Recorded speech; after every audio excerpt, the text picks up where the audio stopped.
Hello everyone, I welcome you all to English with Devotion, a place where you devote yourself to English. This is the series of phrasal verbs. If you don't know what phrasal verb means, go and check it out the first video of the series. I'll put the link in the description box. So let's start with the ninth phrasal verb, grow up. Grow up means don't act childlike. बच्चों की तरह behave करना बंद करो. Act maturely.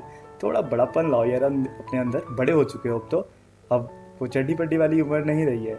देसी version बड़े या बड़ी होता है. जब हम लोग बहुत बार बोलते हैं यार आधे चलते इधर उधर लोगों को जो भी बच्चों की तरह बिहेव कर रहे होते हैं कि बड़े हो जाओ यार, अब तो दाढ़ी मूछें भी आ गई हैं. ठीक है, मस्ती करने की एज गई, हम लोग ऐसे भी बोलते हैं. तो देखो ये बच्चा है ना, ये मासूम सा है, तो अब आप मासूम नहीं रहे हो, बेबी मासूम हो बट आप बड़े हो चुके हो ना, तो अब हम लोग ग्रो अप यूज़ करेंगे.